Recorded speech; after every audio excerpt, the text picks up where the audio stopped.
All right. Welcome back to Let's Make a Game. Excuse me. Just as I was about to go live here, I had something go down the wrong tube. Give me just a second. Woo. All right. So, welcome back. Just going to say hey to everybody in the chat real quick. Hi, everybody. Doesn't look like there's anybody here yet, but that's okay.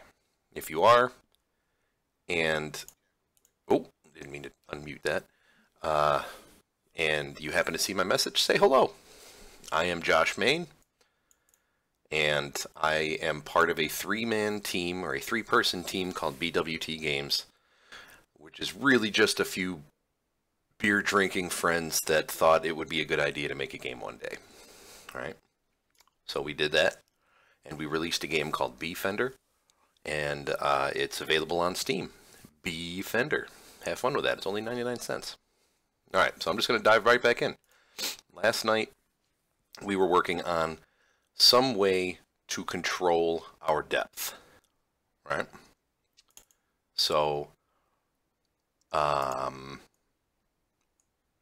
this was the problem that we left off with. Now, I have to go in here and I have to make a change because I didn't think of this before. So what I had, what I had done was I had used a neat little piece of code that I'm seeing kind of everywhere.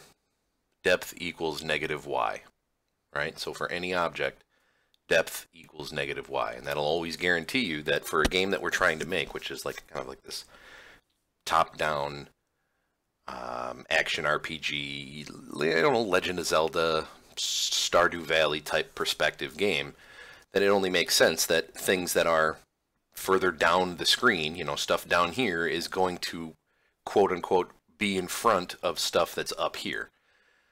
Excuse me. So,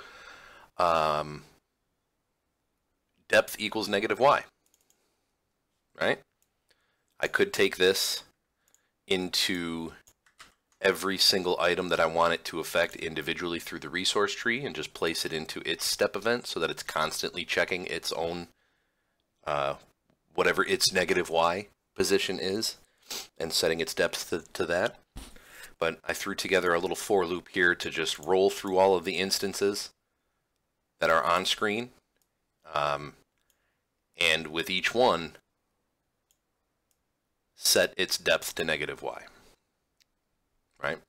So it just kind of takes care of that for you, just in one, I don't know, seven line loop there. However, here's the problem that I did not foresee. Hi, Swoof. Hi, Swoof. Welcome aboard. Cool. Notice the giant green boxes down here. Also, this just got out of place, I just noticed. We'll have to fix that in a bit. The green boxes are collision boxes. This is where I don't want the player to go. And through using the parent-child hierarchical system, I was able to associate a lot of different things with these collision boxes to measure that it's colliding, right? For example, the player himself, right? This is how far the average rock is thrown, but if you throw it down towards these, they destroy there, right? But all of that collision code is written in these boxes, and then it's passed through to all of those boxes' children. In this case, the player, the rock, right? Stuff like that. But what I'm trying to do, kill a couple of slimes here. Uh-oh, that went right through him. Uh-oh. Oh no! Oh no! I'll have to figure out what's going on there. So, for those boxes, whoops, I just closed the game out though, didn't I? I guess it's, you know what I should do actually, real quick, just for temporary sake, because I'm not really using it. I'm going to take out the suitcase generator. I'm going to take out the day-night cycle. Right? Where is that? Where is... Day-night cycle is supposed to be in its own layer. But we are going to get rid of you, because I don't want you to get dark while we're working on this. So, when depth equals negative y, naturally, as I'd said before, things that are lower on the screen are going to draw closer to the player, right? Or closer to the screen. I did not foresee that because I'm actually doing an object-based collision instead of a tile collision, that I was going to lose having these tiles, because you'll notice over here, whoops, what happened here? Yeah, up here I have an entire layer specifically for collisions that I used to bring above, right? Well, when I'm in the editor, I can bring above or below other layers so that they show up, right? Specifically above or below the tiles layer. But depth doesn't, depth don't care. Whatever layer it's on, it's going to push that to the front, because the Y location of those boxes is lower than pretty much everything else. Those are like the lowest objects on the screen, other than a few controllers that don't have any sprites drawn on them, so you don't see them anyways. So I kind of struggled last night. What do I do? You know, should I do something a little more in depth? Should I start looking at into some tutorials and everything? And ultimately, what I decided was nothing. I'm just going to go to bed. Right. So as it happens, I'm sure everybody here has heard of the coding duck. I started talking to my coding duck, which is in this case a good friend of mine, and had a kind of a plain Jane, very basic eureka moment, which was to just take the collision box and make it invisible. Image alpha equals 0. We're not making a single change to anything else, right?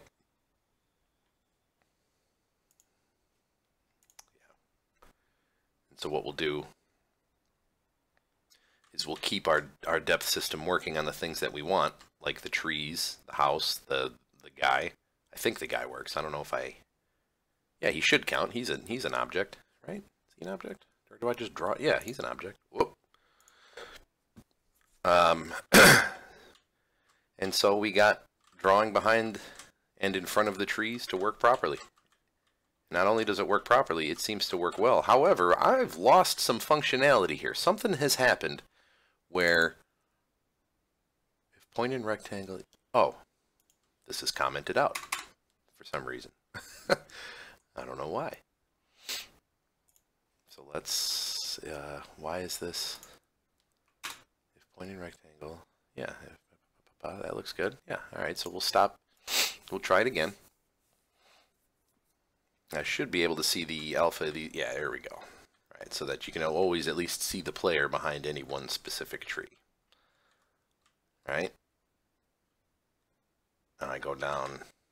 Did it work on the house? Yeah, it worked on the house too as well, although the collision didn't. Something happened to my collisions. What happened? Par collision.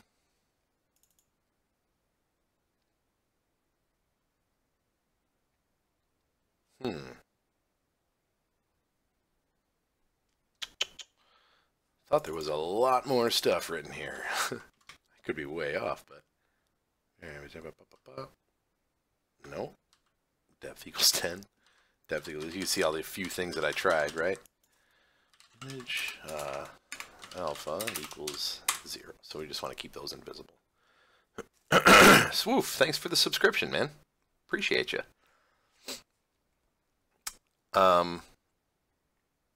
Something happened to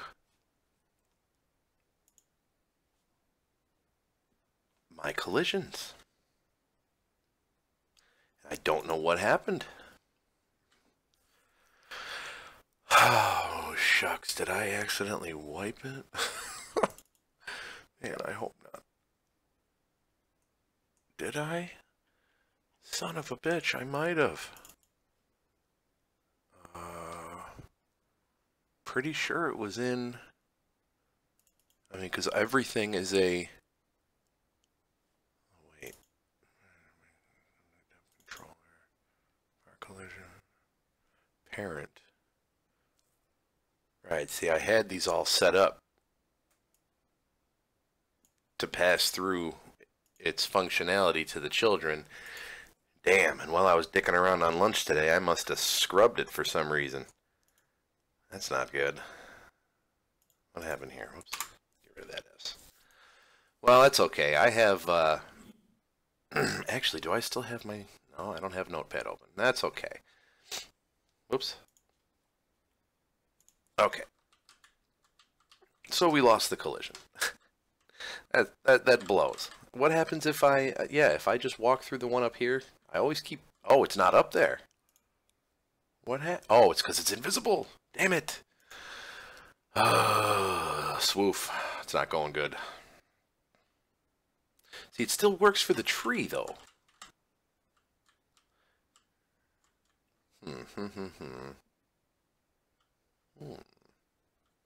Yeah, and it still works for the one up here. Right? Right? There's a collision box that I leave up here that I can just mess with if I ever need to, like, make sure that it's still working. And it normally showed up green, but we just made them all invisible. So why all of a sudden does the house not count? Does this guy not count? And I can still not walk into the water, though, so that's good. But what?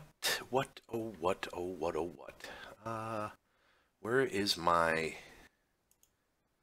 No, that's right. You know what? I scripted it. Where's my move collide script? If place meeting... Well, we're not one away. This is how object collision seems to work, right? And instead of just writing it in every item, I just went ahead and made the script, right? And you just pass through everything through to it. What happened to...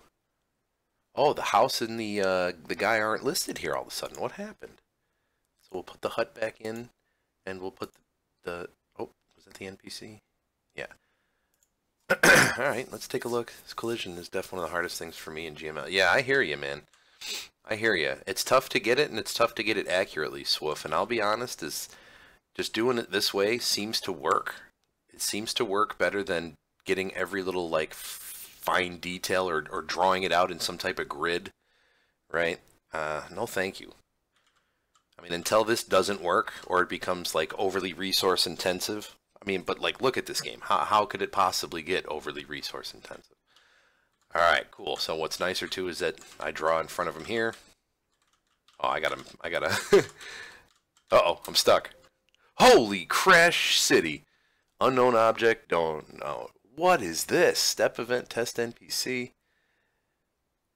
Holy, not set before reading it. Nice to know that we know what the object and the variable was that wasn't set. That's good to know.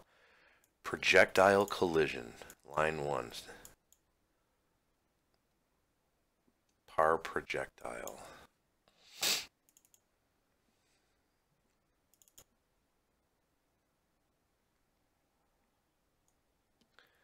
If object other type, so when it collides with something that has, that is either the collision itself or the child of the collision, if other dot object type, so when we, oh, did I not set the object type for the NPC? Yeah, I didn't, okay. So, object, whoops. Object type?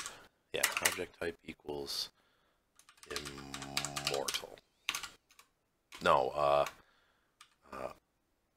item.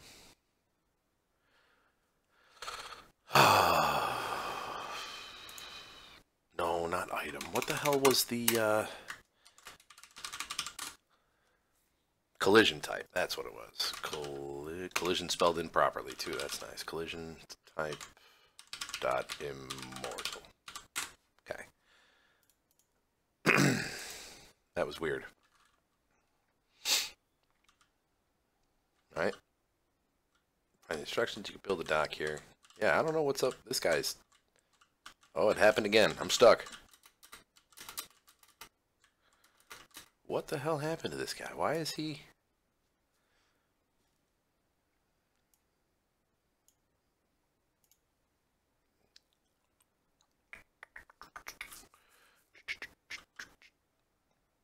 Oh, yeah, that's right. Putting anything into this layer is not going to matter because I'm controlling the depth programmatically as opposed to just by layers. Okay. Can I go under him? Yeah, I can. Yeah, it's like what's his what's his Oh, not in the sprites. What's his collision mask set to? Same as sprite. That's why. We don't want that. Sprites, collision masks. We'll do it as a tree collider, right? View tree collider. Collision masks, view tree collider. Right? That should make it a little smaller because these images are actually big to account for the word bubble thing that shows up. So this should just put it right at his feet. Yeah. That's much better. I don't know how that got changed. That's weird. Anyway, Swoof, if you're looking for what this game is all about, oh, that's right, I got to fix that too, don't I? The idea is, well, we're not quite sure of what the end idea is. It's going to be some type of action adventure, right? But one of the features that I really like, well, first of all, we have the inventory, right? We have a crafting menu. And in my head, I see this where this crafting menu, and obviously these are going to be redrawn. This is purely just for prototype's sake, right? The crafting menu itself is going to be filled in as you discover recipes. Right? So like as part of this little prototype, so that me and my co-workers or my cohorts feel like it's at a good place, and now it's time to take what we have and scale it up a bit. I made this little scenario where this guy tells you that if you can find in the instructions, you can build a dock here, right? And it starts with a little piece. If you don't want to build the dock, as long as you're standing on this piece here, you can hold down E, charge up your fishing, send it off out there. Boom. I just picked up a piece of sheet metal. I can pick it up. I can drop it into other slots. And another neat thing is I can drop it into the game world again if I don't need it in my inventory anymore. Which is cool, right? Using DS grids is cool because it opens you up a lot of a lot of different scenarios, right? It doesn't just need to be my inventory, right? Or my crafting menu. It can be a treasure chest with random items in it. It can be a dialogue tree where the data set is, instead of filled with items, it's filled with strings, right? Different bits of conversation that a person is having that you can call to at specific times. But instead of getting some of these basic crafting ingredient items the old-fashioned way, by combat, you're going to fish them out of the ocean. And however that's going to work hasn't quite been finely tuned quite yet. But we wanted the mechanic to be there, right? Can I cast out into the water? Can I wait for something to come to the bobber, press the button again, and pull it back in and add it to my inventory? And yes, we absolutely can, right? So we find the instructions, we can build a dock here. So the next thing is going to be looking for those instructions. I don't have to worry about any enemies showing up because I turned off the day-night cycle, and as it stands right now, the enemies are kind of dependent on that. So that was the recipe for the dock. Fishing dock has now been added to my crafting menu. That's as far as we've taken it at this point. I don't know if we're going to want to snap to the grid, right? So I would make, now these tiles that you see here are 32 by 32, and then because of the way that the viewport and the camera is set, it's actually scaled down to 16 by 16. So, do I want to make a snap to the grid?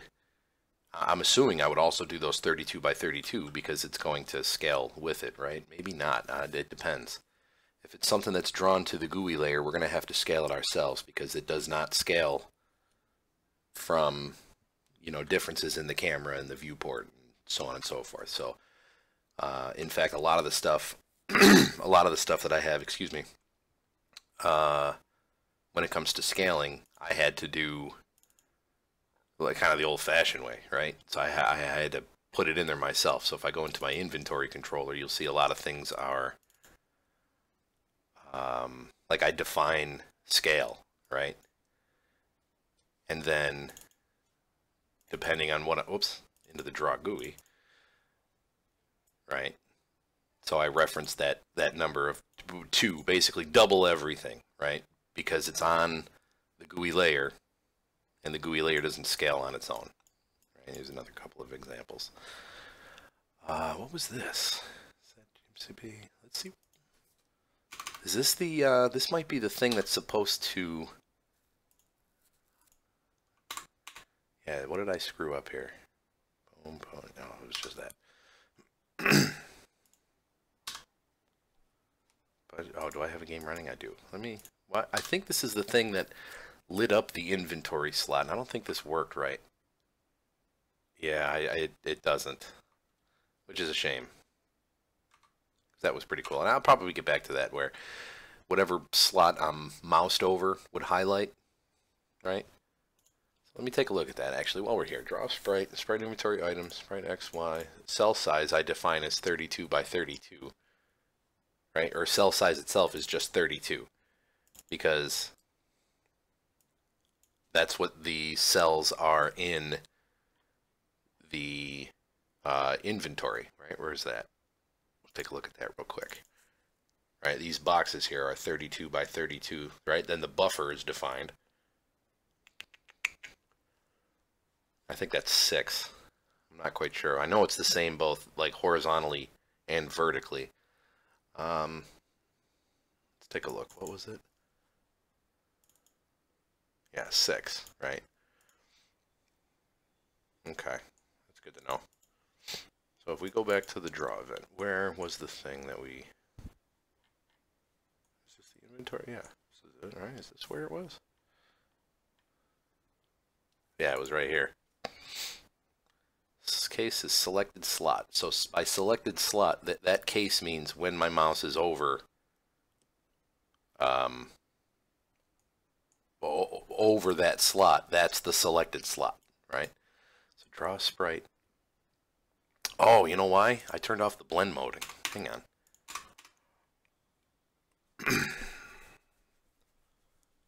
Yeah, let's see if that made a difference.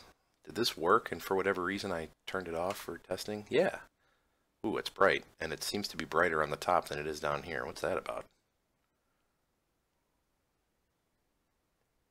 And brightest over here to lightest down here. What is that? Holy shit, that's bright. Why does it do that? So let's take a look. Sprite products.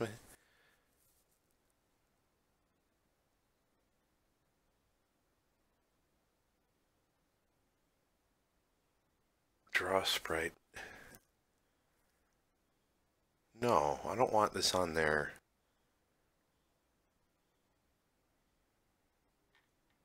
Yeah, default. What's default? Draw.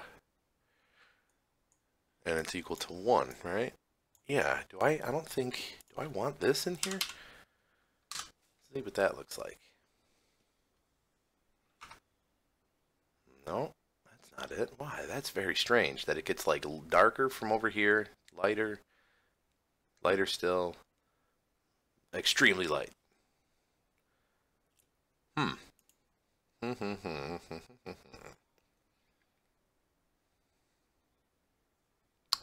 Trying to think why that would be.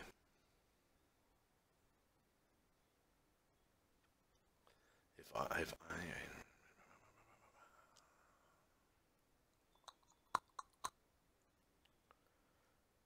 PM add.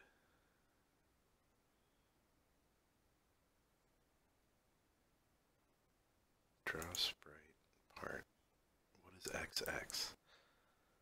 What's the, so let me see. This is what? X. The X and Y of where I want to draw this. So that, that changes as I'm selecting. Where's XX? Yeah, so that's the X and Y location of the slot. This I didn't end up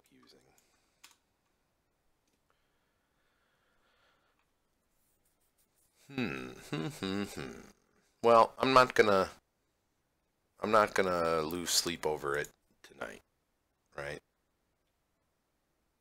Let me see. Can I? This one I don't think I'm going to worry about right now.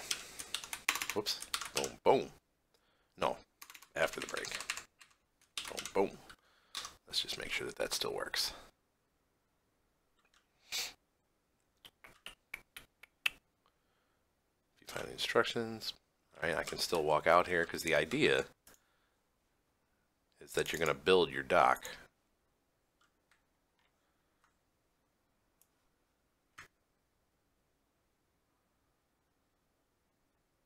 I was off a little bit with this. What? Oh, I'm on the wrong, on the wrong layer. Where's that piece of dock? And we'll go here. We'll go with that right there. Whoop.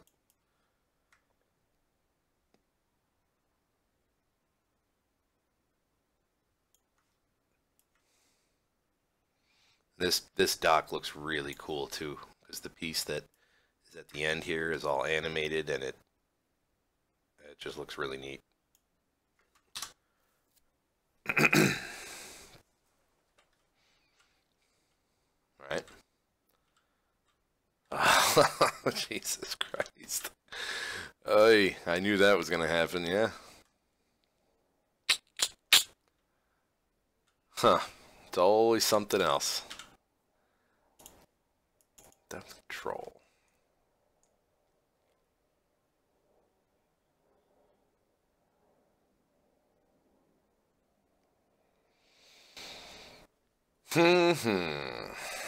Oh, the other thing I wanted to do was, can I make sure that, where's my room? Day-night cycle.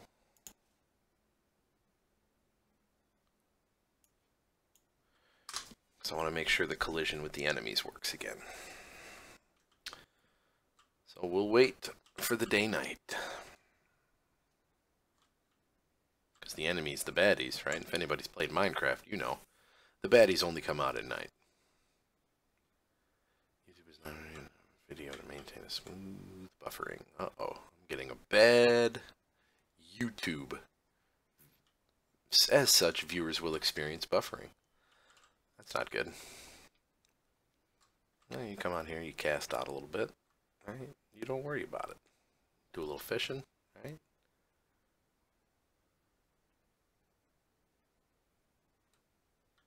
Bam.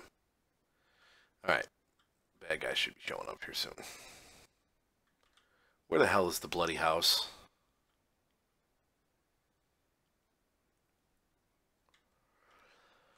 Hey. Whoa, whoa, whoa. He's on me.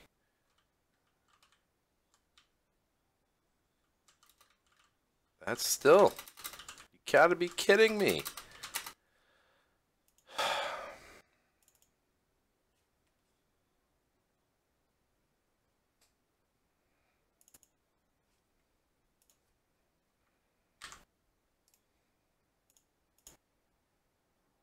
We don't need these.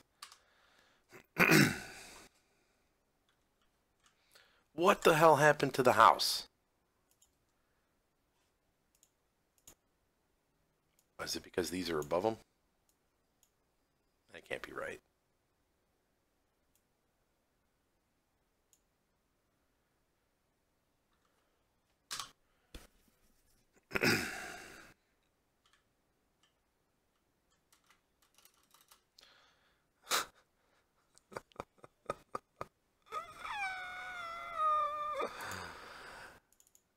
Oh, you know why?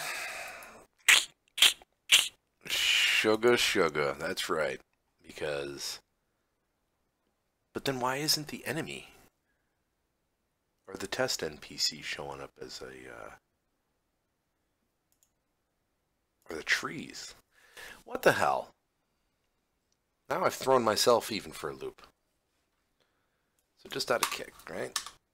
Get rid of the image alpha. Brings the goddamn house back. Of course it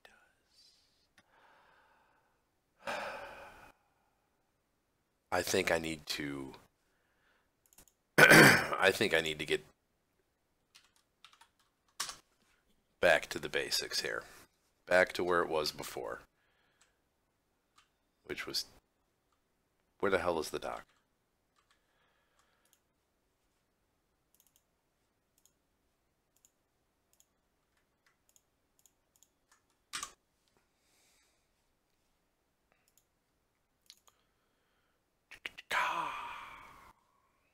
Depth.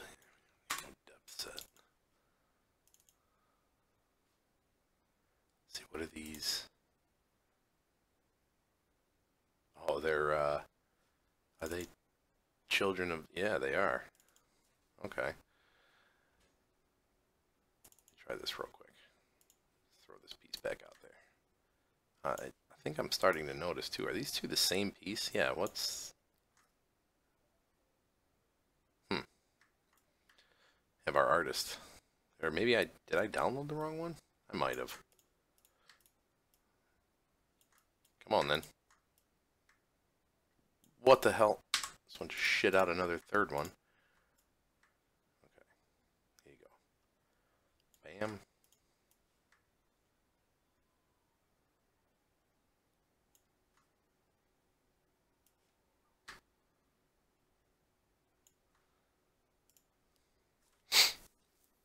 See what those look like. And can I walk out on them? I can walk under the dock.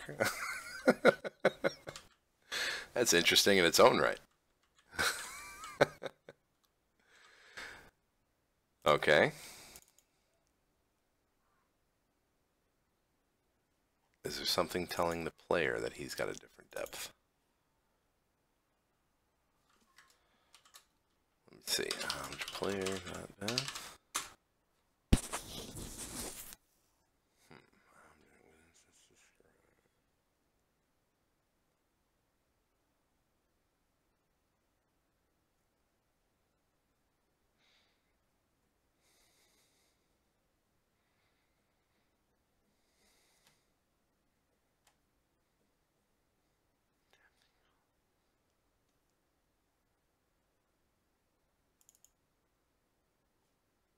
And I have all of this. This I can get rid of. So why is my player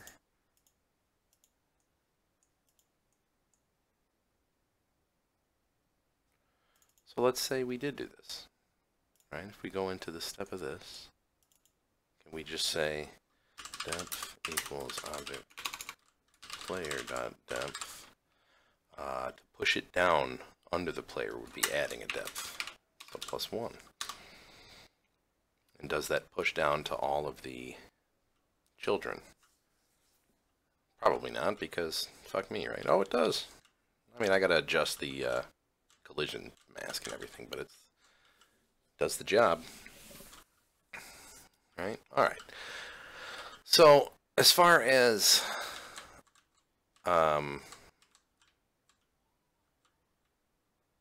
depth work and that stuff goes, see, you can see that it's messed up some of the way that the trees are drawn again. I'll get back to it. I mean, maybe I find a different way to do that. One of the other things that I wanted to do, though, was to start adding some different sounds. So excuse me one second. I'm going to grab this and bring it over to my other monitor, and then I'm going to pull this back up so you people can't see it. And we're going to listen to a few sounds. We're going to do general sounds. What's an impact, right?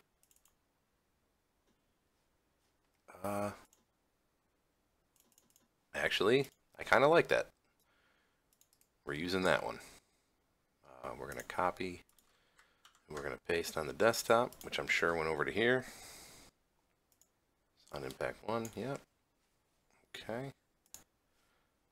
And then I need a sound. I like that for the sound of the player getting hit. Yeah. Okay. What about enemies getting hit? No. No. That one didn't even play. Okay, no. No. Oh. Alright, impact 6. Remember 6. Ooh. 7. Remember 7 as well. No. What the hell? Definitely not.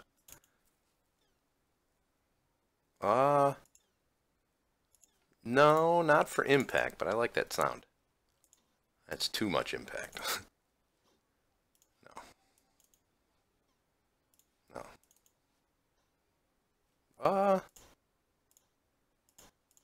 I like that sound for when they jump at the player. It's almost springy sounding. We'll remember that one. That's not bad. That's pretty cool, actually. But 6 and 7. I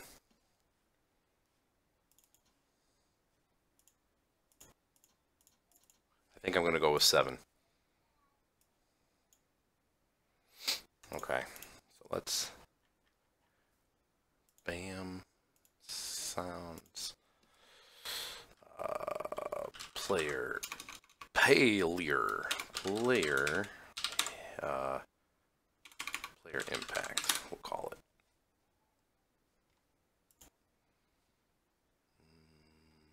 Desktop. Impact 1. It was that first one, right? That's a beautiful sound right there, isn't it? What the hell happened?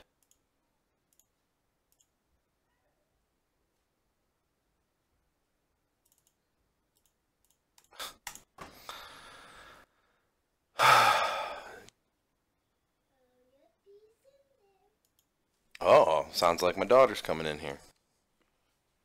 Nope, it's just me. you are my daughter, though. Yeah. What are you doing? Now you die, right? No, you're not my dog. You're my daughter. Goofy. So I don't know why those sounds aren't working. Delete old? What? What? Sound delete old. Press second access the file. Being used by another process. What the hell are you talking about?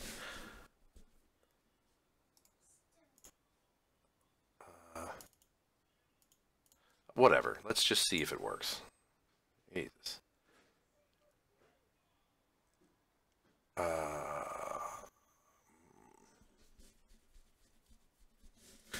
Yeah, so I gotta figure out what's the quickest way to do this. Give me a sec, everybody. I gotta close the office door here.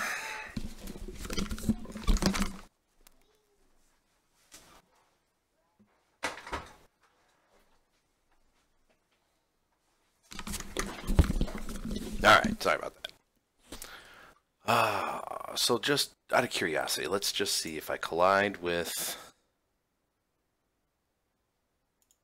an enemy.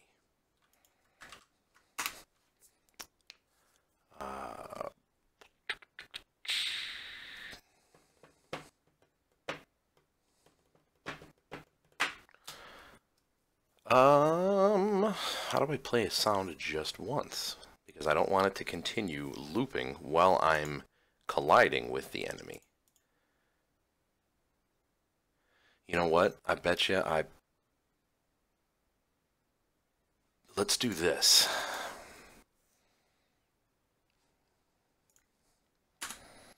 Macro stunned. Right?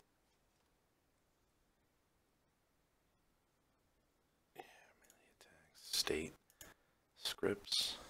Create script. State. stunned. So we'll do it within the script, and we'll just call the script. That should...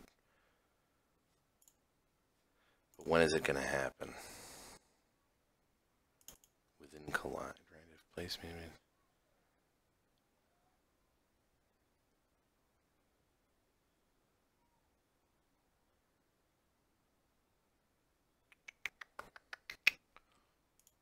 Let's see.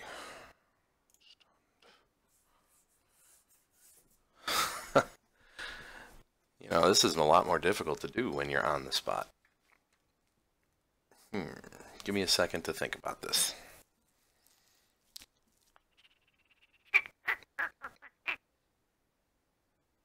Where do I go from state idle?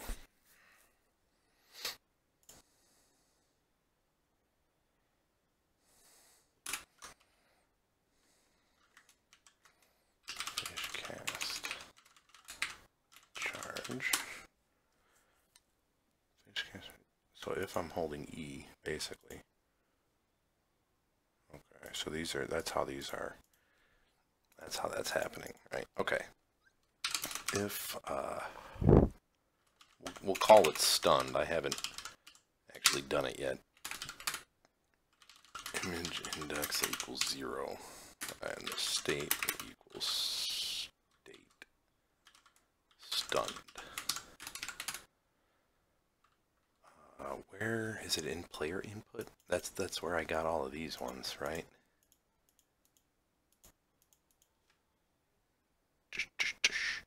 Okay, so it's gonna, it's gonna have to be.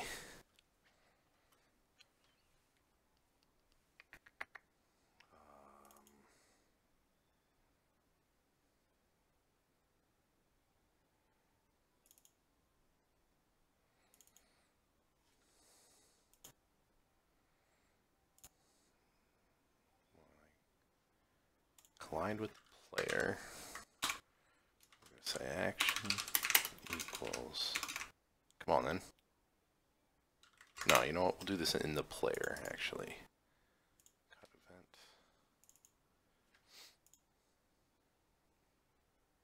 Yeah, so I had. If I collide with object, where is it? Parent objects, enemy. I'm going to say action equals, come on then, stunned. I'll have to, right, this is going to has to do with changing the sprite to a stunned image, right? Whatever the player is going to look like in that brief couple of seconds while he's hurt, right? Because you don't want the player to just constantly be able to take damage, right? You want him to get hit, and then be invincible for a couple of second or two, right? And then, I don't know, maybe he's flashing or he's blinking or something to kind of indicate that, you know, your state has changed. That'll end up going here, right? So I'd have player view. Actually, I can take these. I can copy them in here. This is the direction, right? And I start off just facing down in the idle state. So we're just going to change these to stunned.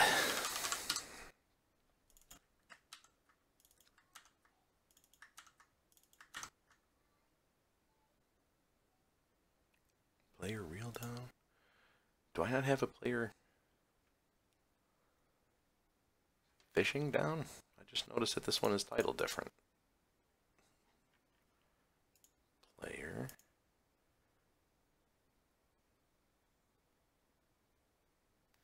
SPR player fishing down and player reel down. Oh, I guess I changed it. It's a different sprite.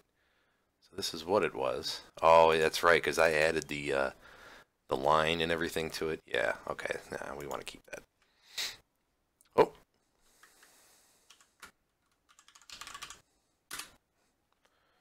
Player review. Yeah, we want to get back to that.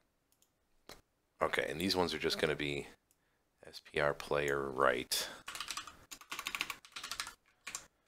SPR player left for now, because I don't have drawings of these of the player in a stunned state in one direction, let alone having them in all four. So we're just going to change them to the, it's just going to be the same as if he were idle, which is actually the same that I use for the ranged attacks, right? So you can see that I haven't even done that yet. I did do one for moving. For what I mean by the cast charge is like when he's, while you're holding down the letter E, so it's like he's holding the thing behind him, the fishing pole like behind him, ready to cast it out forward. And then fishing down would be, right now he's holding it down in front of him, like he's waiting for something to bite.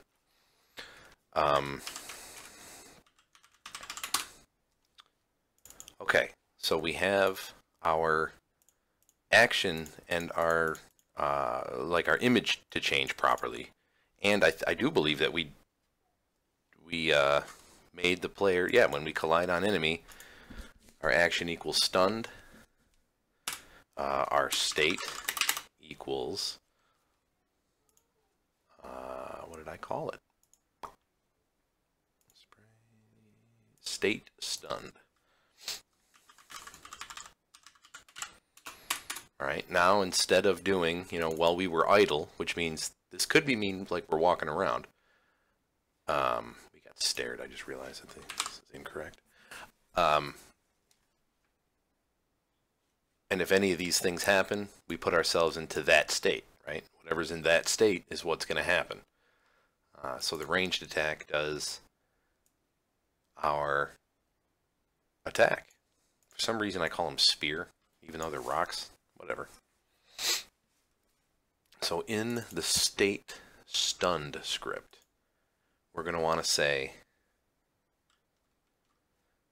and also this is something, notice how I have, look out now, right? X offset, Y offset. These are, notice that these aren't defined anywhere, right? At least not in the script.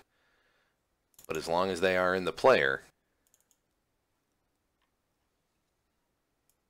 you can access them from the script.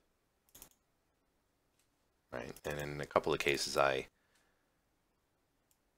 give them, I bring them into a local variable within this code block to use at the time that it needs to be used. So that's a cool thing to have. So stunned. So what's going to happen when you're stunned? Right? Let's go to the player and we'll think about some initial variables that we'll want to set for the stunned state. So we'll say stunned time equals 60, right? That'll put how long the player is stunned for 60 frames. In this game's case, is that 2 seconds? I don't remember what I made my game. Give me a quick second here. Did I set that? Yeah, 60 games for now. So it's 1 second. All right. Go back to create. Where is that here? Stunned time equals 60. So that's how long we know we're going to be stunned. Target. How did I do?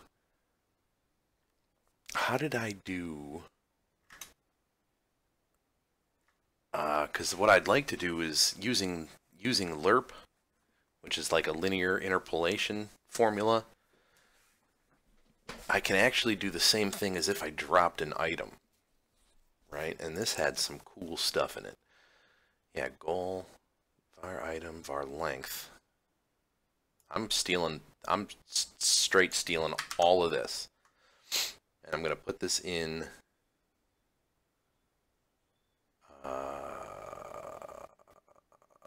my script, I believe. Var item dir equals item range. Len, yep, equals 32. But item direction is going to be actually stunned direction. Copy, paste, paste. Okay. So that means the knockback is going to be a length of 32. I don't know if that's going to be enough. We're going to bump that up to 40 just to see what that looks like, right? If I take a look at dropped item again, If absolute. I'm taking all of this too. That's funny. State stunned. Boom.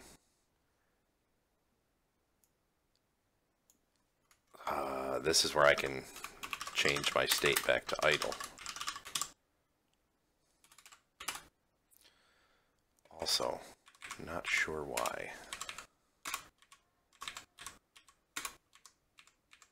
This is formatted like that.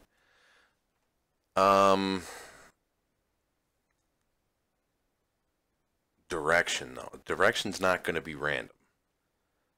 The direction is going to be...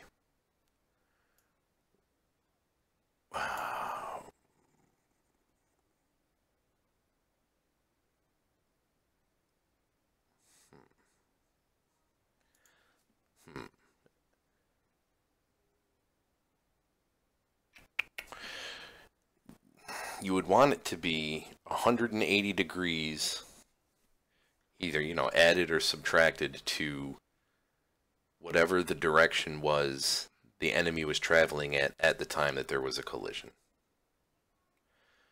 So, with that being said,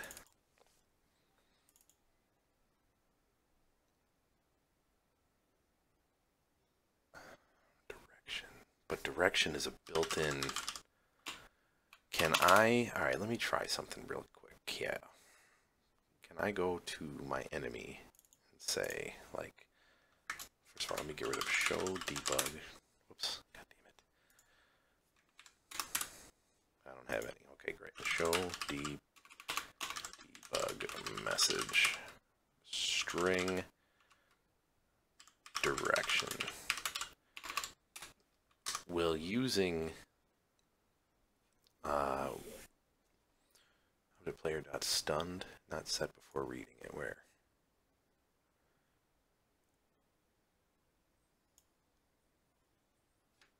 What?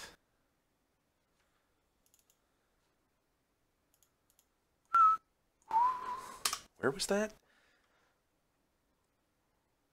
Object player dot stunned. Abort.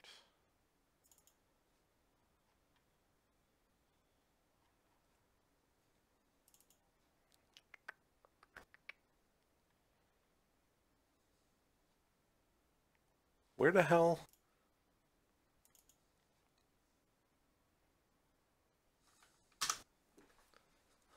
I don't, line 26. Oh, in idle. If stunned. Oh, because I didn't,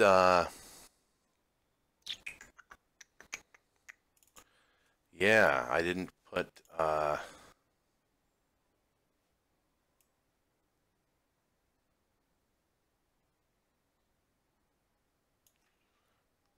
whew, how am I going to do that?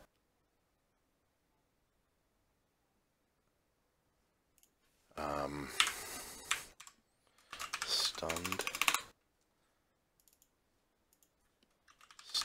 equals 0 in the player. If he's hit, stunned equals 1. Right? And then in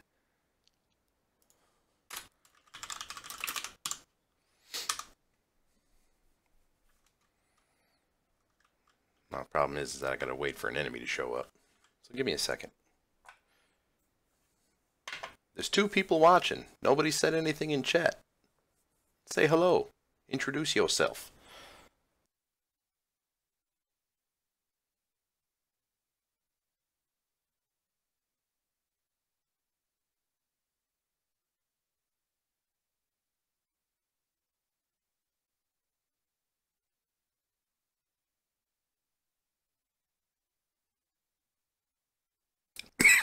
Excuse me.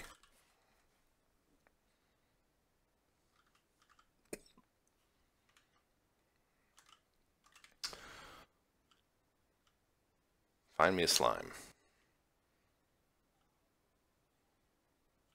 Come on. Now are they... Here we go.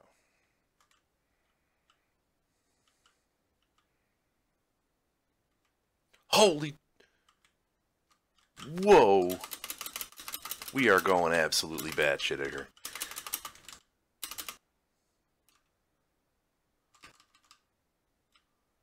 Weird. And the fucking...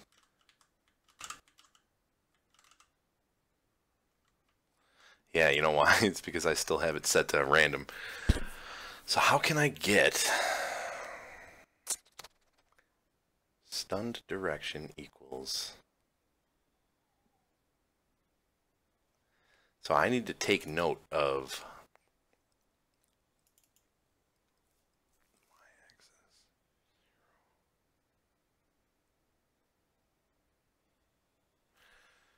Wait.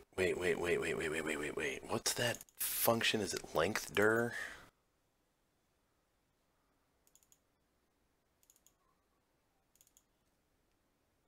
Length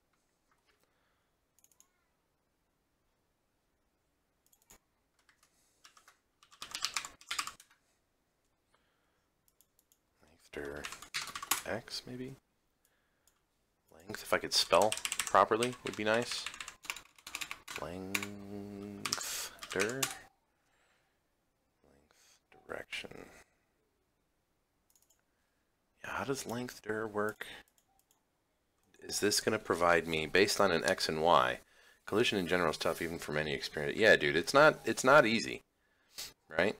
And just when you think that you got something going, the game screws with you, right? And it tells you something else is wrong, right? Like it's one of those 1 step forward, 2 steps back type of deals. This function is used to get the x component of a position len pixels from the starting point. Okay. Y plus length dir y.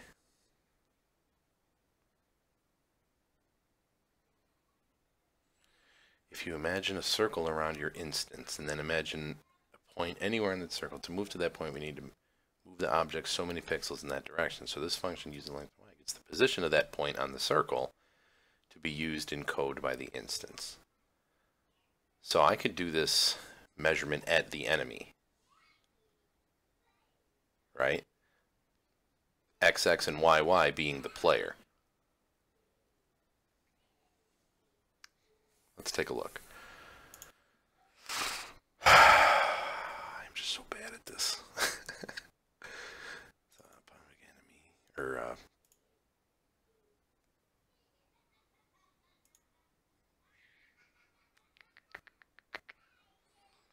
let me see. Hang on.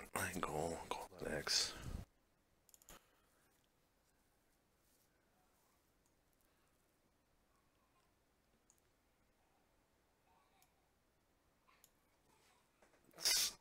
What are you trying to do, mate? So what I'm trying to do is to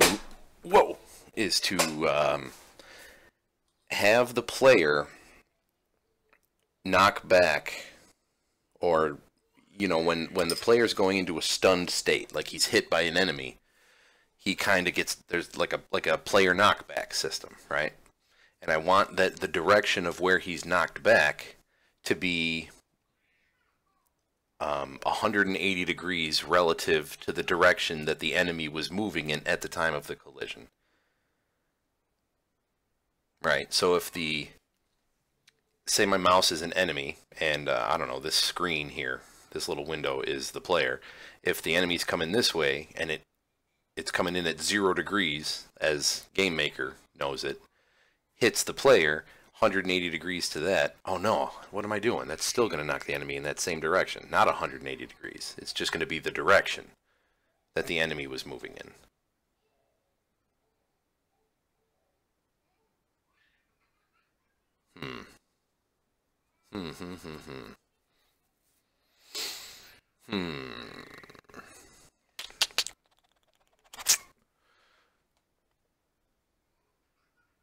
So say I just set this to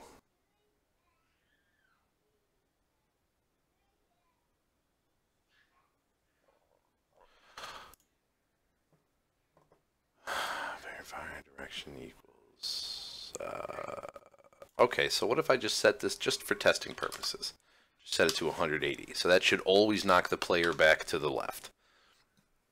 Because given that it's a retro game, maybe I only have the knockback go up, down, left, or right, right? So 0, 90, 180, or 270, based on where the player is relative to the enemy, no matter what direction the enemy was heading in at the time that the collision was made. Right? So the tough part about this is that we have to wait for nighttime to show up. Because enemies only come out at night. So Blue Core, might as well show you some of the rest of the features, since there's a couple other people that are watching now. We're going to come here and fish out some items. Ooh, I got to draw that ahead of the pier, too, I just noticed. Oh, shit, I missed it.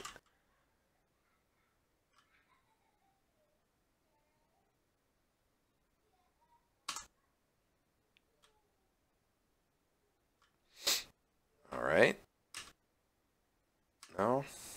Missed again. I think it's nighttime though. Yeah. Oh, give me that shirt. Yeah. All right, we don't need these. We drop these. All right, so if this guy hits me, bam. Holy shit!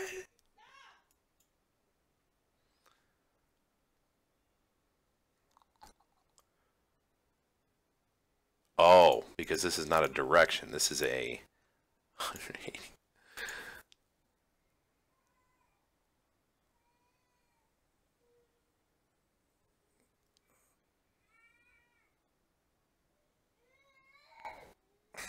Oh. Get ready. My crying child will be in here in moments. Just a second, everybody.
So when your player is hit by an enemy, does your game know, like, does it know the object's ID? No, not at the time. It doesn't record an ID at the point of collision. It does not. But I don't think it should have to. Right?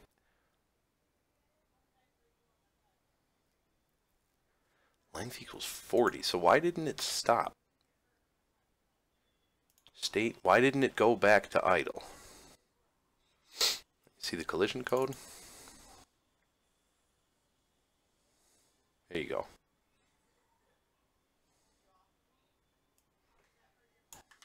There, I'll put it in the chat. Oh.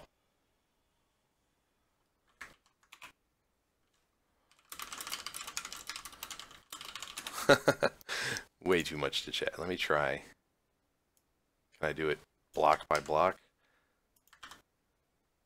Of course not.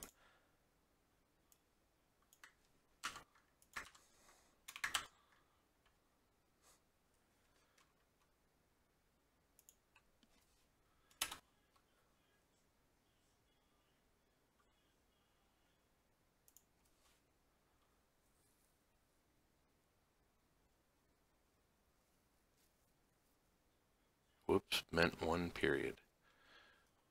Boy.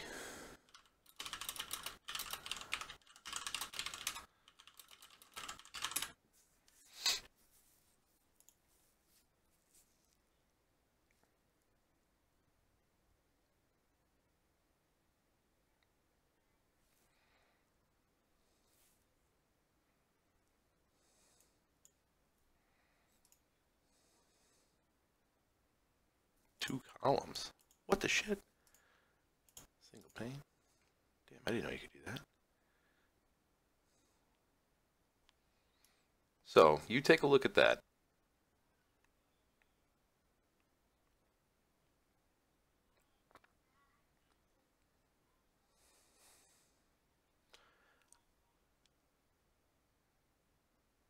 What's upsetting is that it half works, right? He goes. But if this...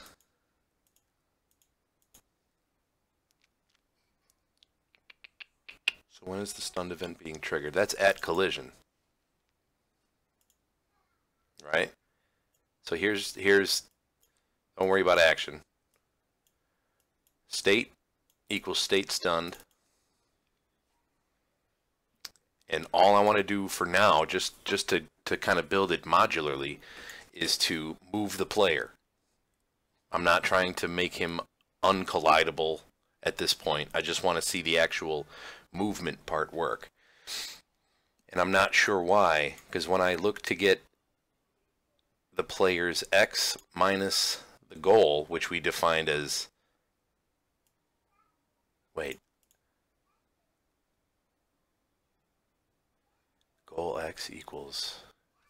So this would be the player's x plus the... Yeah, so this should be all right. All right, so watch what happens when the player actually gets collided. Oh, mother... Give me a sec real quick. Day nights. Like, can I just... How long did I...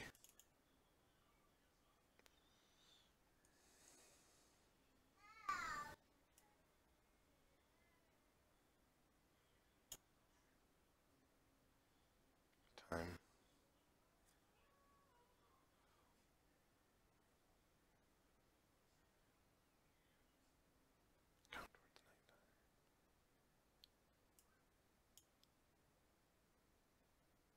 Whatever.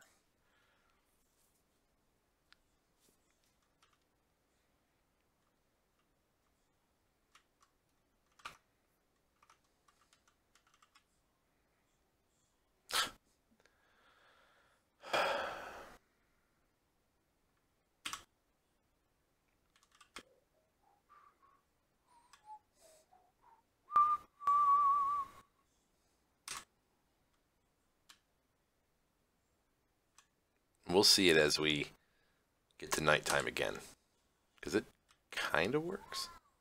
It kind of doesn't, right? It works, but it doesn't put the player back into the... Instead of using a collision event, you can use the same place meeting. Yeah, I know, but just for the, like, and I probably will too, right, dude? But just show me that it works, and then we can plug it into a place meeting function programmatically. Right, so he moves, but he stays in that stunned event. Like something is causing him to not stop.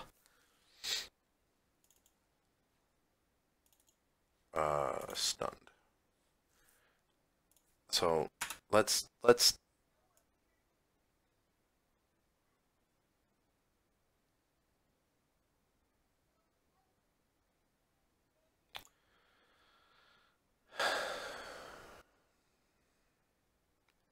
The absolute. Oh.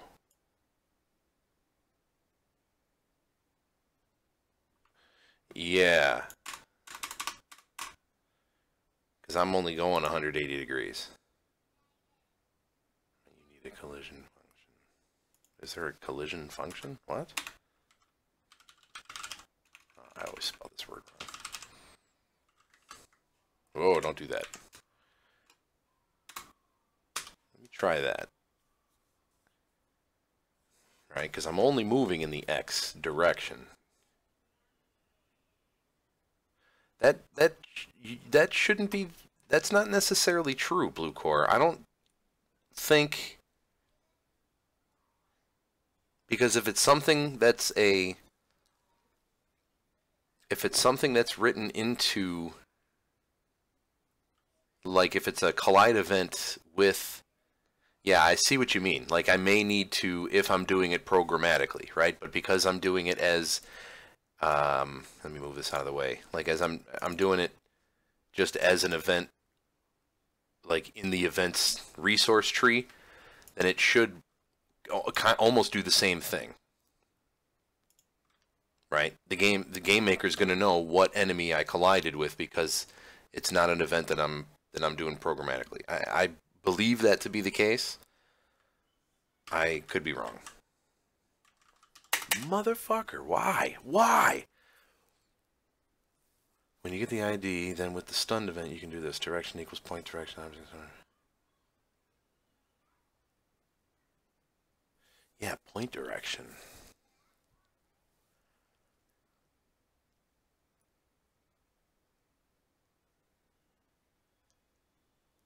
I should still be able to do that.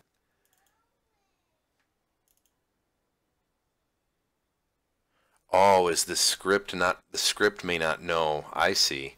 Because the script may not know what enemy I would be referring to.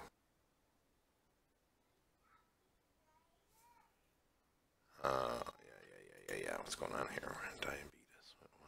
Okay. Well, listen, I don't want to take up too much of people's time. And there's only a handful of people watching, right? 3 or 4. All right, we'll hang out. Except with object enemy, use the ID of the enemy. Yeah. So why don't we do this then? When enemy, all right, so instance, is it instance ID or instance get? Is it instance? Can Josh spell? Get instance ID get. Is this it?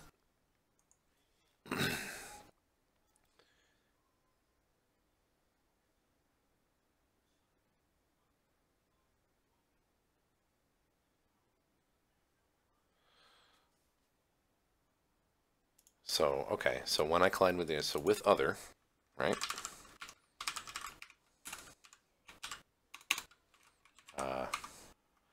Enemy ID equals instance ID get.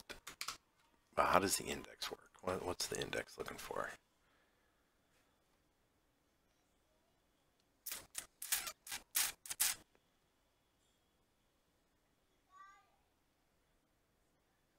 The index within the instance list from 0.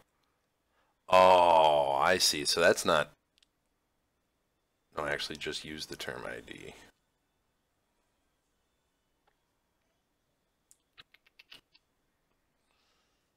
Yeah.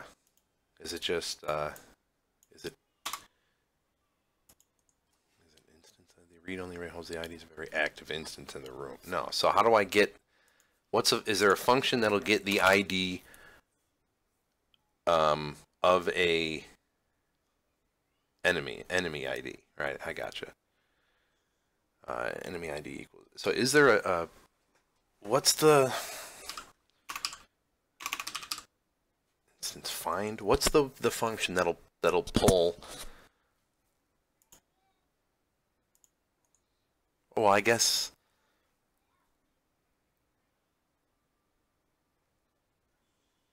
equals really just ID? Oh. Oh, you got to be kidding me. Jesus. Okay.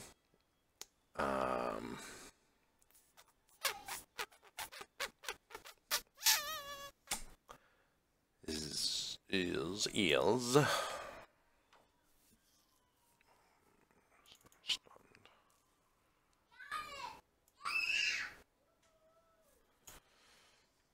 and then what did you like? Point X? What did you say? Point direction. Yeah, so giving it a direction, and then I guess I could just like knock it in that direction, right? So we could say,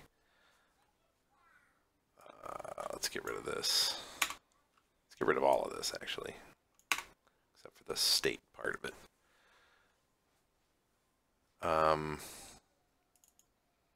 Where did I just do all that? With other, so when I collide with an enemy, I gather the enemy's ID, and then I should be able to access this through the player, right?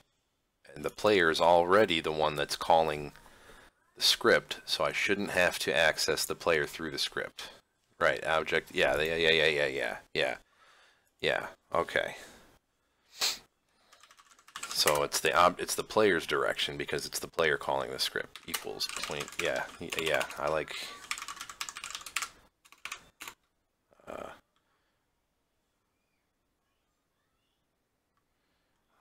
enemy. Oh, I see what you're doing. You're using the X previous. Yeah, good call, man, because that'll give you the angle between the two of them. Good call, dude. Enemy ID dot y.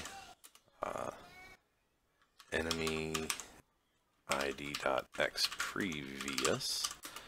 Enemy ID dot y. Previous. Yeah. Make sure you are getting the enemy's ID before setting the direction. I am, because I get the enemy's ID at the collision with an enemy. Right? And you don't go into that state. Meaning make sure you're getting ID before calling the stun state. Yeah. Oh, I see what you mean. Yeah, that's a good point too, actually.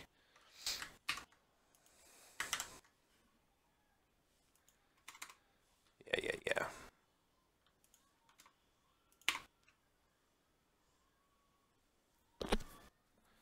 So can I... Animation, whoops, where was that? Stunned.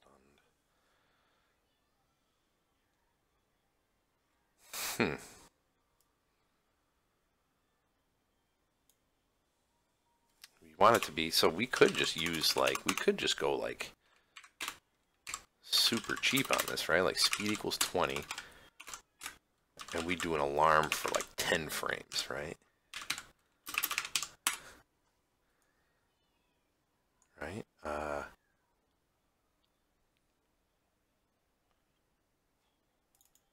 Did I already have any? No, I'll put an alarm one anyways, whatever. So here we'll say that put our speed back to 0, our direction back to 0. Well, I guess our direction doesn't matter, right? But I want to do state equals state idle.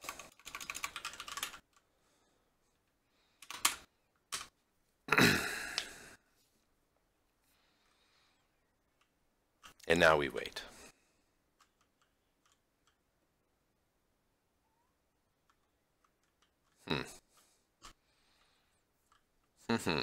Blue Core, I appreciate the input. Sometimes all you need is a coding duck, right? Or in this case,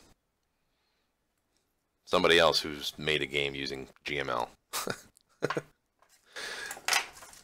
So we're just waiting for the nighttime, and we're waiting for the enemy to show up. Let's see if this does a little. 10 frames might be long for moving that quick. We'll see. That's something that can always be adjusted. That's a nice, easy, cheap way out too, is using the alarms. And instead of defining the distance that you want the knockback to be, you define the distance by defining how long it's moving. Boom! Did I not enemy ID?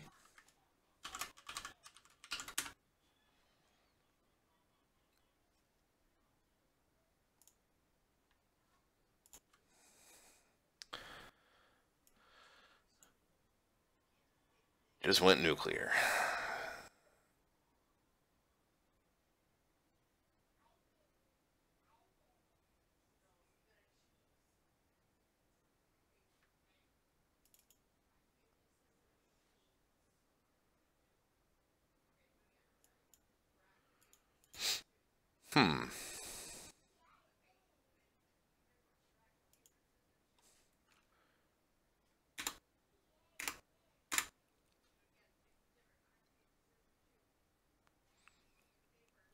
ID is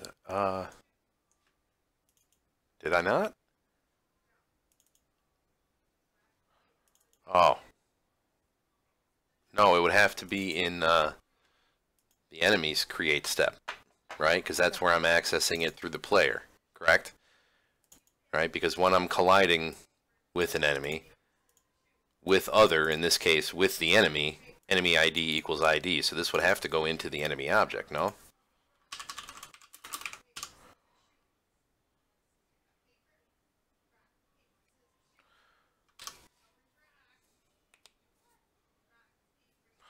By the way, real quick.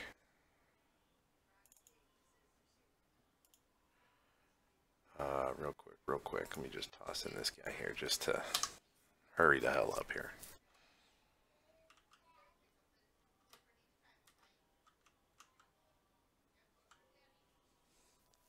Huh. Well, kid's coming back up. You want to play rock, paper, scissors? Yeah. All right, hang on, everybody. Gotta play a quick couple of games of rock, paper, scissors. Dominate the child.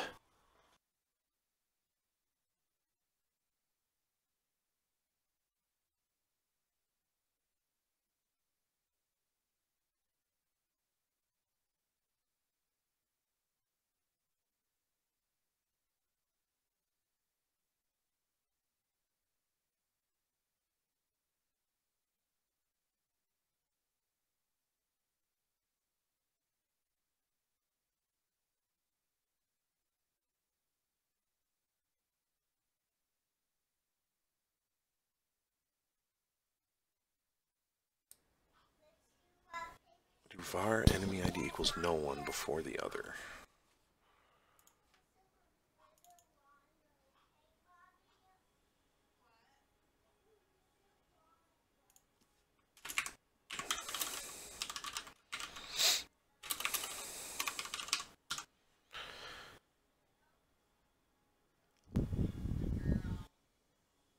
See, but this is only going to stay within this code block, man. How is that going to make it to enemy?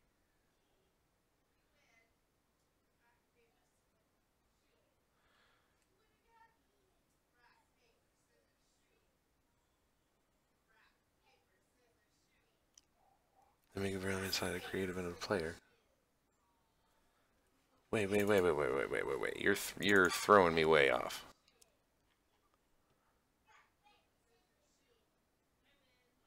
And do enemy ID inside of the other, and the other would be... Oh, do you mean inside the other... The with statement? Yeah, enemy ID equals ID. This is what I got. Inside of the other. Then make a variable inside of create, enemy collide ID.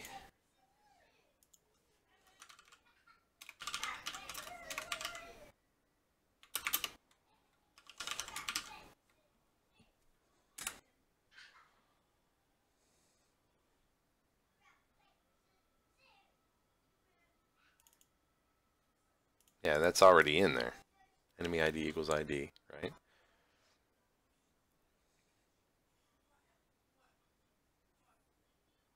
But dude, it's a local, see?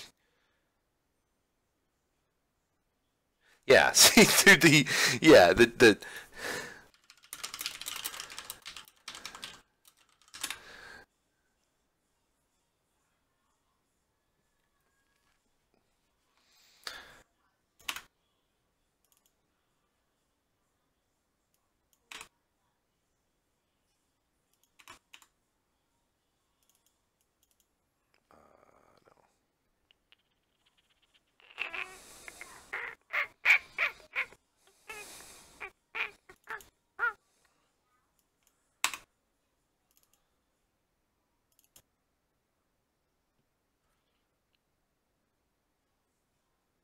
So, all right, start from the top. So you're saying in the player's create event,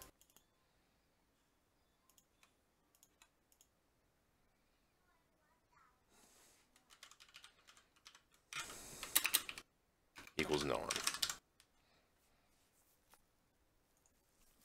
These are, what are these? So certain constants, right? Yeah, all so okay.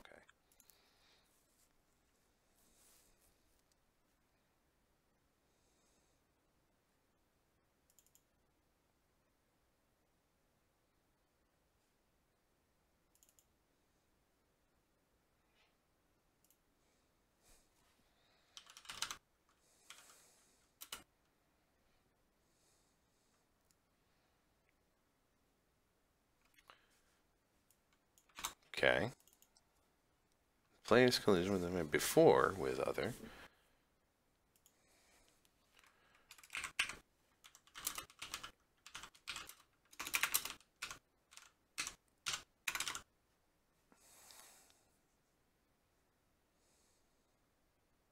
Mm-hmm. Mm-hmm.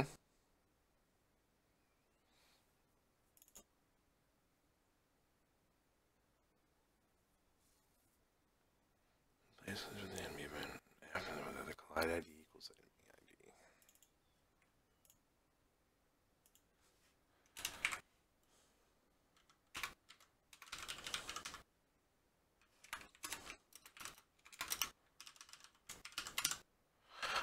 Ah, yeah, yeah, yeah. Yeah, yeah, yeah, yeah, yeah, yeah, yeah, yeah, yeah. Use collide ID.x. Yeah, yeah, yeah.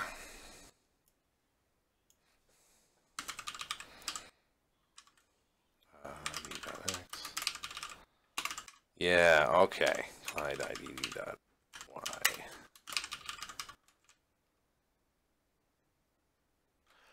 Oh, wait a tick. Is there going to be a previous?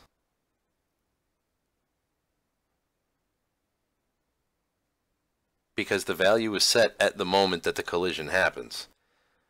So there's only going to be one value of x and y. There's not going to be a previous x and a previous y because collide ID didn't exist. There will? What? All right, man. I trust you. Whoop. X previous.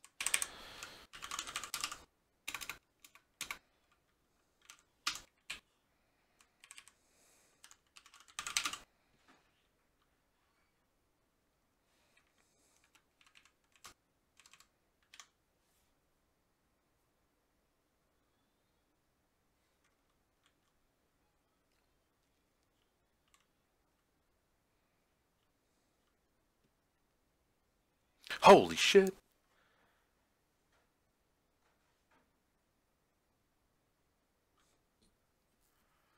Well,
did something not work? Yeah. I mean, maybe it did.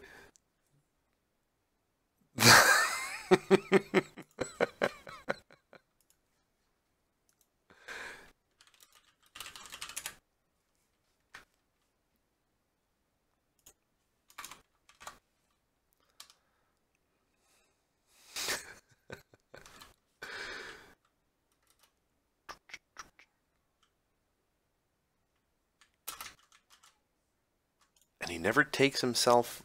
Oh, did I ever set the alarm? Yep.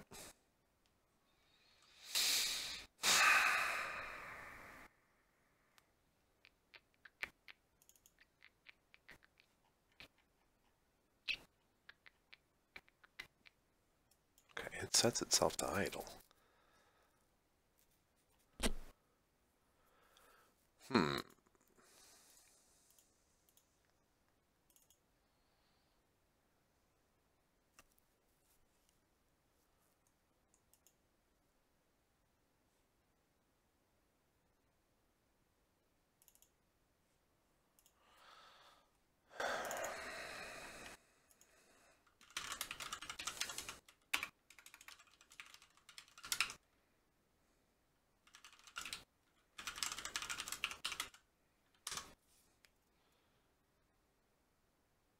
Switch the dot X and dot Y.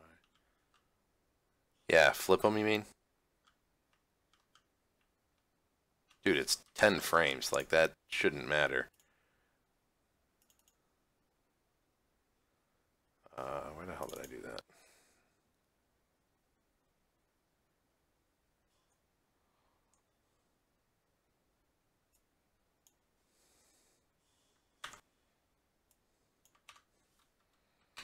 Oh, and switch the dot X and dot Y.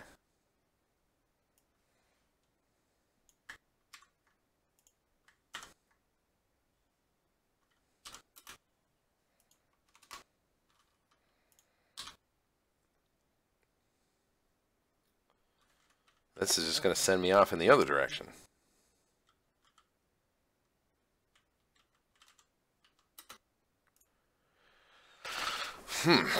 It's like the alarm is not...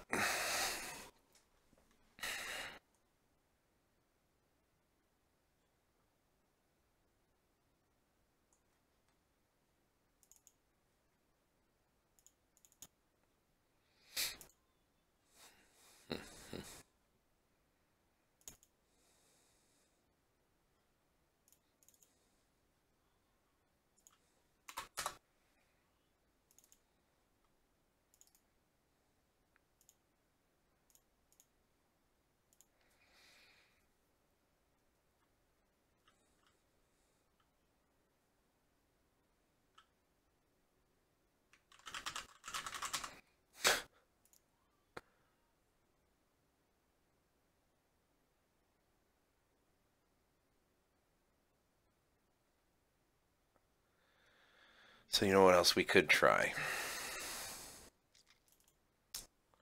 Is... First of all, is he always going in that direction? Like, even if this guy hits me from facing this way? Yeah, he is. So I ain't even worried about this. Okay, so let's try this. Add should even message something is wrong if the code shows up more than once.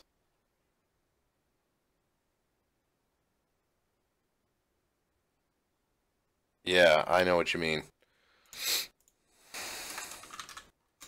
Like, is it constantly resetting the alarm?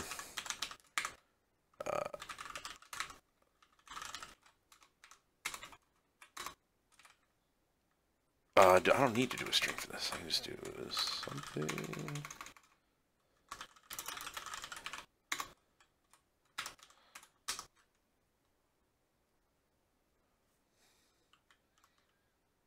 Yeah, if it shows up more than once, I know, I get where you're going.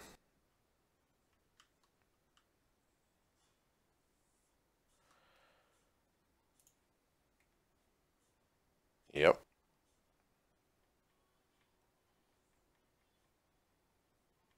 Yeah, so it's just constantly resetting the alarm, but the direction's not working anyways.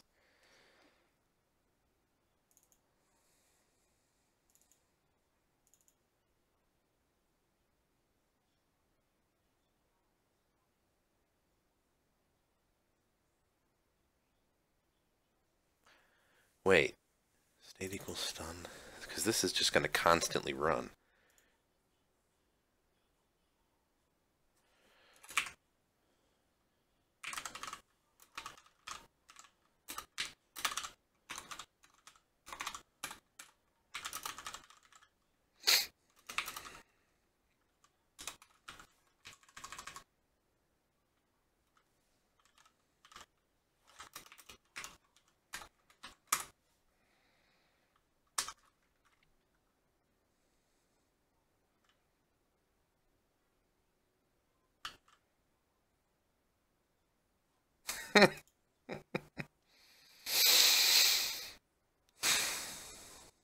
Oh no, because it's constantly hitting it. I guess it keeps colliding and changing the direction even when the enemy has stopped moving. If the enemy doesn't move, point direction returns to 0. Yeah, but the enemy is not moving by... Yeah, hang on. Plus, it's about time we wrap up this episode anyhow. We're at an hour and 38 minutes. That's pretty good. So this we're not going to keep because it doesn't matter because we're running it more than once anyways. So what I need to do is, this is in the player.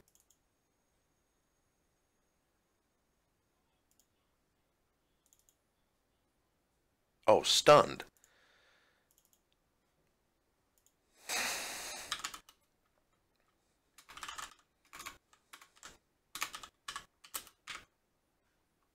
What the hell? Was it capitalized? Equals 1.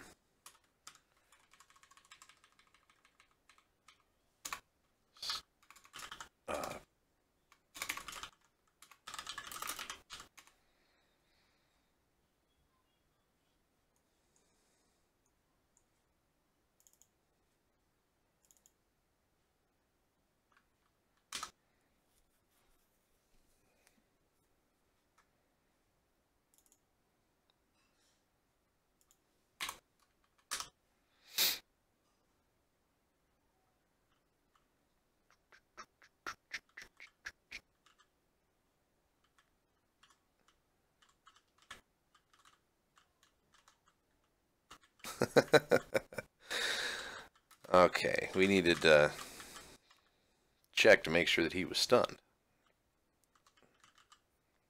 Not just that we put him into the stunned state.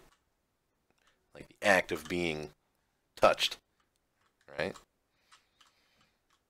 Now we just got to get that player thing down. So what we need to do is store these directions in a local variable.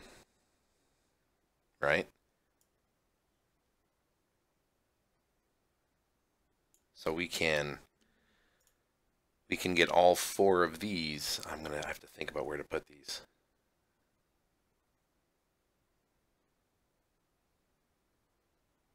So when the player, okay, I got it.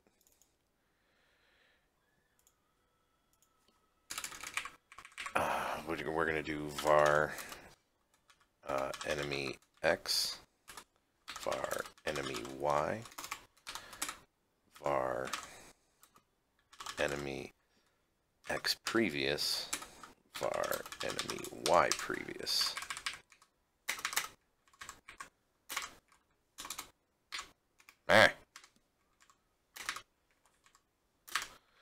Is going to be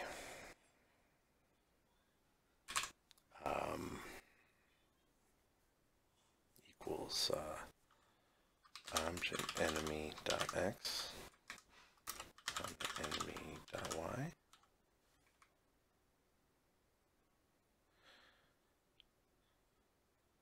No, wait, what did we call it? We called it...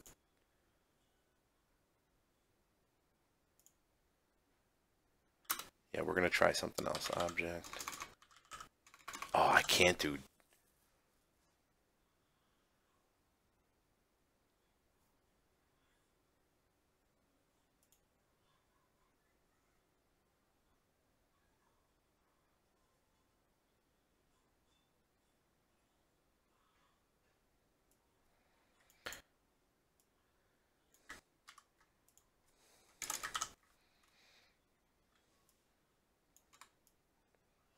Would this be collide id dot x?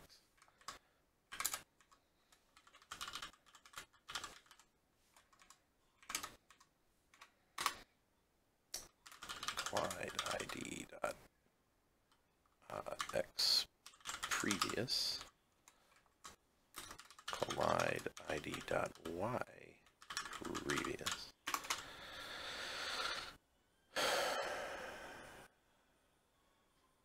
And this is in the player, so I should be able to...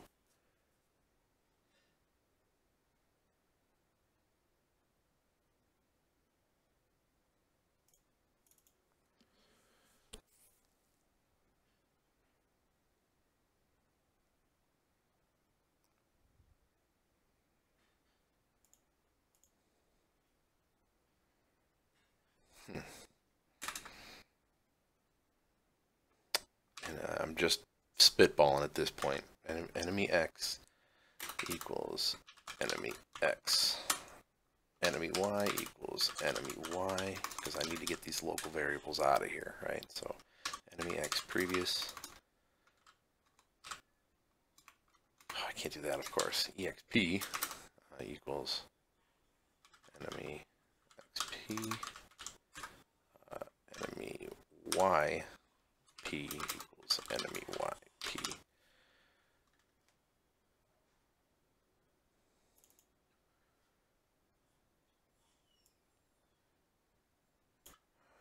EX, EY, EXP, EYP.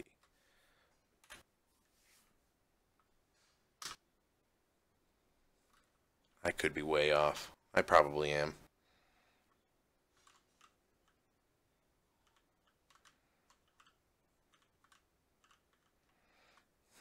Well, we're getting there. We've got a knockaround function starting to work, which is what we needed.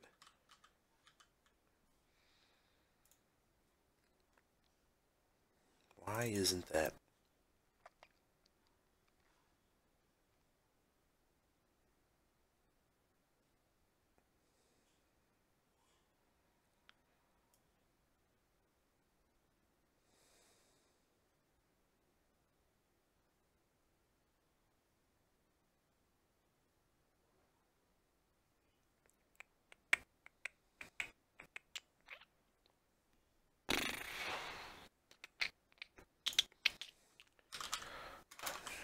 Let's just try enemy object, enemy X.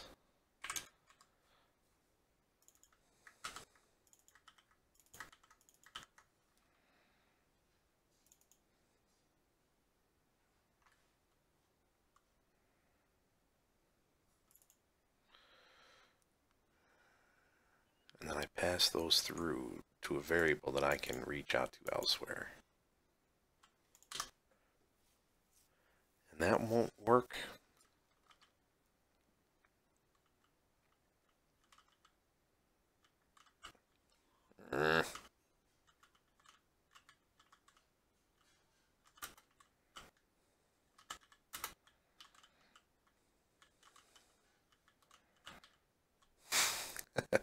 Well, we're making progress. All right. So anyway, listen, we had a handful more people come and join us tonight. We're about an hour and 40-something minutes in. This is a lot of fun, so I'll probably do this again tomorrow night. So thank you for watching. And next time, hopefully, we'll be able to finish up this knockback system. Thank you so much. Take care.